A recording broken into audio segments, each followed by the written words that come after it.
Hey there, my name's Daphne. I'm a 30-year-old woman who owns and runs a luxurious beach resort in my state. Now, of course, since I'm the owner, I do have a lot more leeway regarding where I can work, and I choose to work from home. Now, my mother-in-law and sister-in-law did not take kindly to that. What followed was months of bullying and getting belittled. But I put them in their place in the best possible way. Let me get started with my story. I grew up in a very business-oriented family. We worked with a variety of industries, but our most profitable business was the hotel and resort industry. I grew up learning about how our business worked. When I turned 16, I began interning at our beachside resort. This resort became my life. I fell in love with it. Greeting clients and managing the accounts became something I looked forward to every day. My parents were beyond happy that I had taken such a keen interest in the family business. So for my 21st birthday, my parents surprised me with something really big. Sweetie, your dad and I have been discussing something really big for last year. Yeah, and we think that you've shown us more than enough potential to do it. What are you guys talking about? Here, these are for you. What is this? We're transferring the ownership of the beachside resort to you.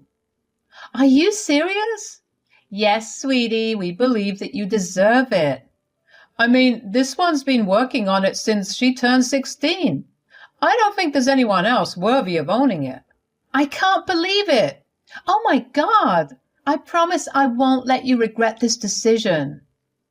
Oh, we know you won't. You love that place way too much to ever let it go down in flames. I cannot even begin to describe how happy I was when I held the transfer paper on that birthday. Needless to say, I poured my heart and soul into the business. In about a year, business was booming. I had made so much income that I was pretty much settled for life. Of course, that was only possible because of my parents, but I was still really proud of myself. I happened to meet my husband, Brett, through a dating app. It had been about 5 years since I got ownership of the resort. I was thriving financially, but my romantic life was practically tragic. The loneliness began to eat away at me, which was why I signed up for the dating app. Anyway, we ended up matching and then planning on a date.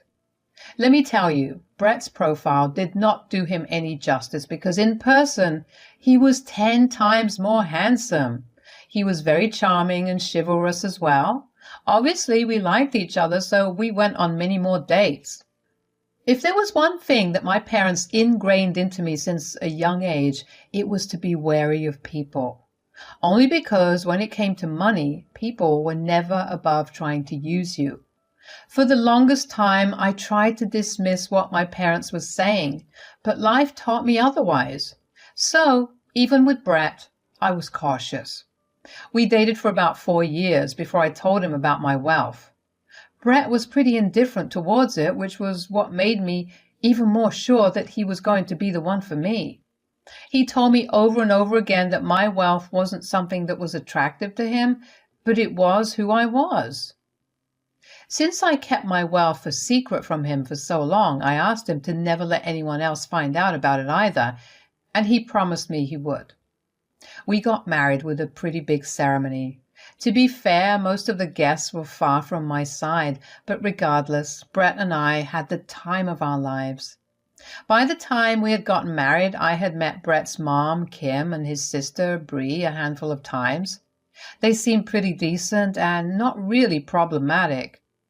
They seemed a little awkward, and sometimes I would catch them speaking to each other in hushed whispers while pointing at me and laughing. I ignored it all because it didn't bother me. As long as they weren't actively ruining my relationship with Brett or my life, they could say and do whatever they wanted. Brett was peeved by their behavior, so he was more than understanding when I told him I would keep my distance from them. About 2 weeks after we got married, Brett asked me if his mom and sister could stay with us for a while.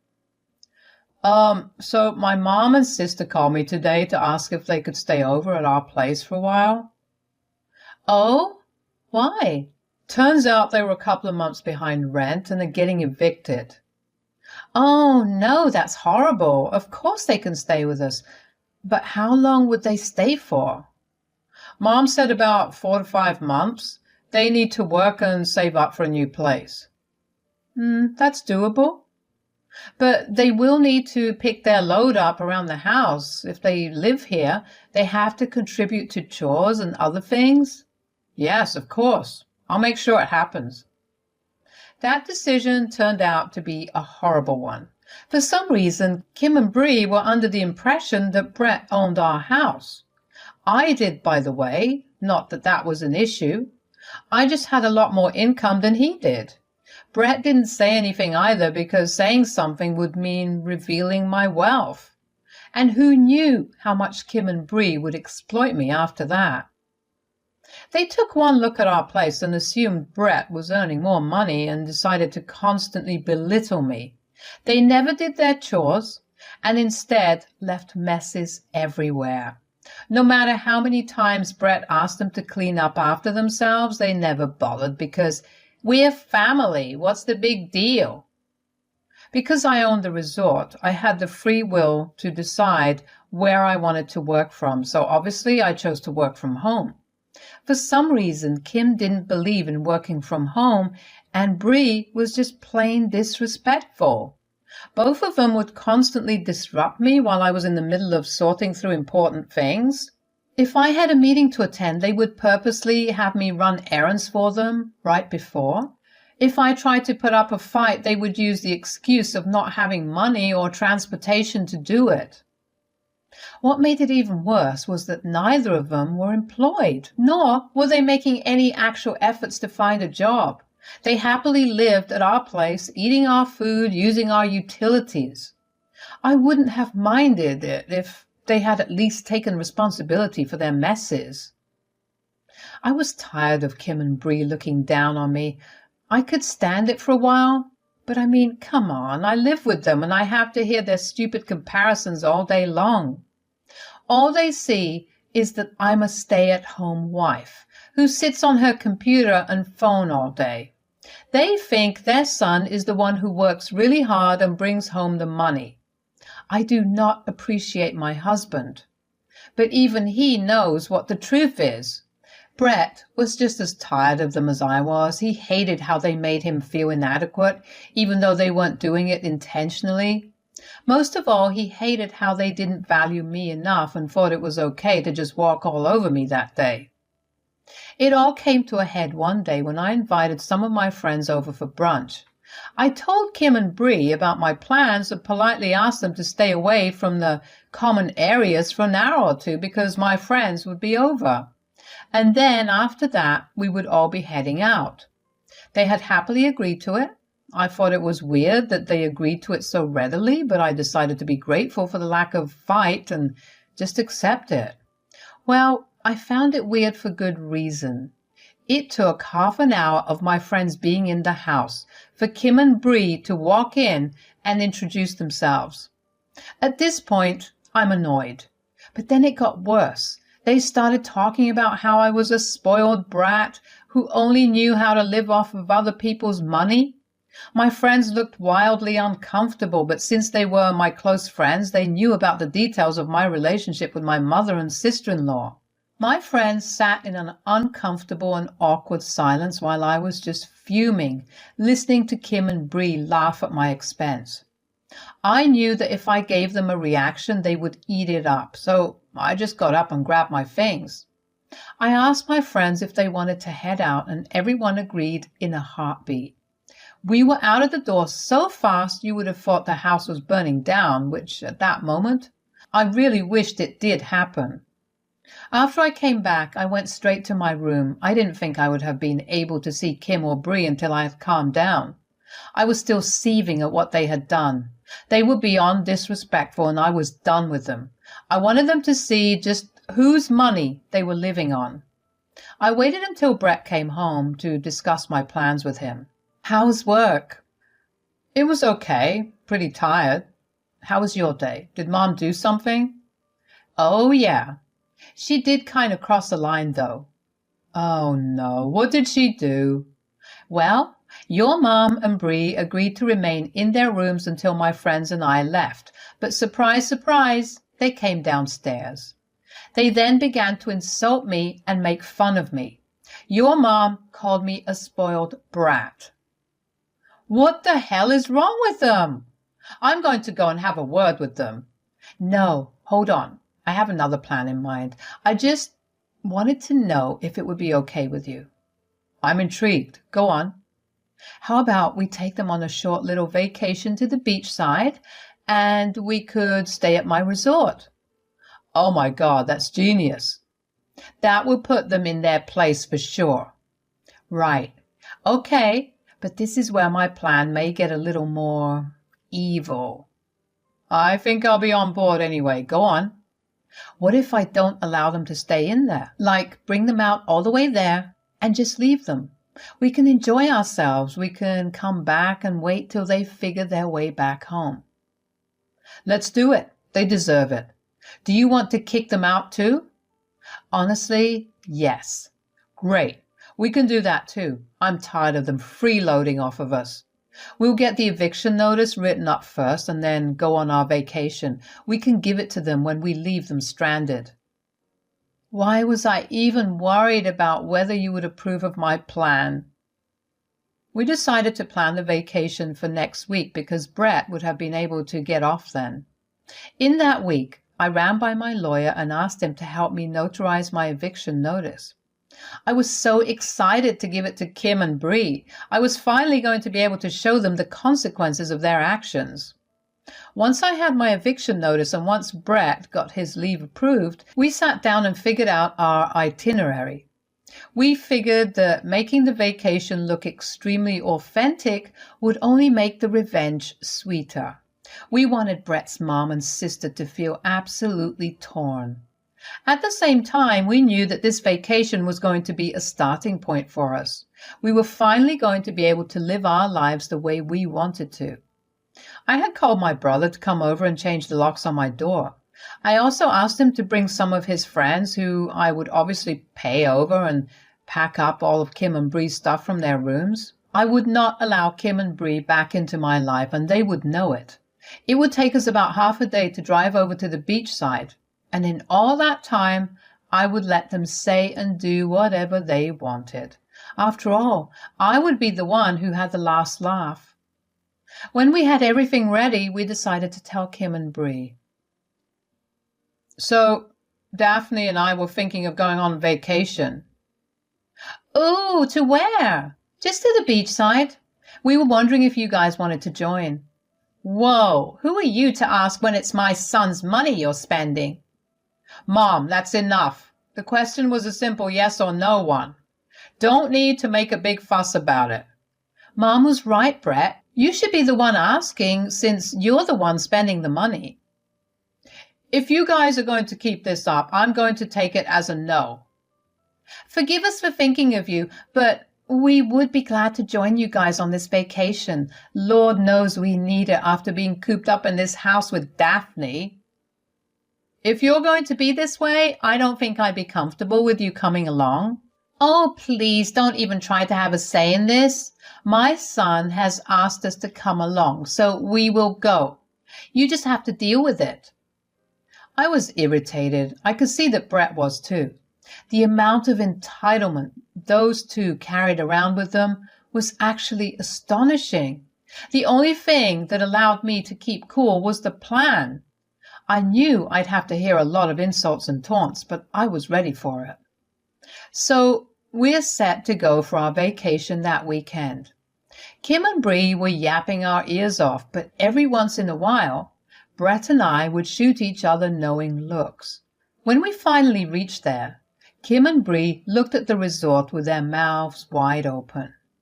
They began loudly discussing how beautiful the resort looked. They kept pausing Brett because they were proud that he could afford for them to go to such a luxurious resort. Brett kept his head down in embarrassment. Kim and Bree also didn't fail to make me feel inadequate. They kept telling me to be grateful that Brett invited me along because I was very undeserving of everything Brett did for me. I held my head up high as I walked through the doors into the resort. Kim and Bree walked behind me, taunting me all along, while Brett waited with the bellhop to unload our things. As soon as I got to the receptionist greeted me by referring to me as boss. Boss? Excuse me, but who are you referring to as boss? Oh, I was referring to Miss Daphne. You clearly can't tell the rich from the poor. If there's anyone you should be referring to as boss, it's us. I'm sorry, but Miss Daphne is quite literally my boss. What? Look, if this is some sick joke, I want to speak to your manager. The highest authority of this establishment just walked in with you, Mom. I don't think there's much my manager can do for you. Both of their faces paled. They tried to argue about it further with the receptionist, but she continued to stand her ground about me being the owner of the resort. I just stood and watched them stutter and fumble their words as the realization of how they had been treating me started to kick in.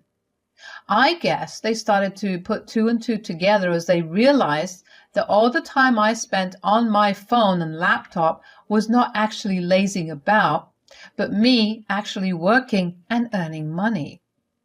When Brett walked in, they immediately went to him and began to yell at him. How could you lie to us? What are you talking about? Don't try to act smart. How come you never told us that your wife was the owner of this resort and probably filthy rich? Why should I be the one to tell you about other people's business? It was not my place to say anything. You've embarrassed us. All this time, if we had known, what? You would have treated me nicer? No need to be rude about it. If you needed to know about my social status and earnings for you to treat me like a decent human being, then I don't want either of you to be a part of our lives. You don't get to decide for my son. Tell her, Brett. Actually, Mom, she has a point. Are you seriously taking her side over ours? I've told both of you time and again to stop being mean to Daphne, but not once have you listened. You only stopped doing it in front of me. That was beyond disrespectful. I don't want to have anything to do with either of you. Here is your eviction notice. When you return back, you'll find all of your things packed and out of the house. Don't bother trying to enter the house. I made sure to have all the locks changed. All the best on your journey back. You're leaving us just like that? You can't do that. We're family. If family actually meant something to you, you wouldn't have treated me this way. But we don't have any way to get back home. At least let us stay here. Well, here's $100. Figure your way back home. Goodbye now. The look of pure shock on Kim and Bree's face was so satisfying. I couldn't believe I was finally going to be able to get rid of them. I finally don't have to constantly look over my shoulder in my own home. My home can finally become my safe space once again. Brett was in the same boat. He felt free too. I knew it because I could see how happy he was. He had a bounce in his step and he was super smiley and laughy. I loved seeing him that way. Our mini vacation went super well. We had the time of our lives, and when it was time to go, we were actually excited to go back home for the first time in a while. It's been about 6 months since all of this happened, and let me tell you, I'm never giving up my peace of mind for family. I mean it in the way that bullies in families are the worst, and I will never help them out again. I'm just grateful my husband was on board with everything and had my back. I don't know much about what happened to Kim and Bree after everything. When we came back, all their stuff was gone, so I knew that they had managed to find a way to get back. Later, Brett had gotten calls from several family members about him abandoning his mother and sister after lying to and manipulating them. Brett obviously did not let his mom and sister's lives live. He provided proof and cleared our names. As far as I know, Kim and Bree have been cast out by the entire family, and none of them want to help them out. I'm glad Brett and I managed to get rid of the biggest source of toxicity in our lives. We are happier and livelier now, and I couldn't have life go any other way. Thanks for listening.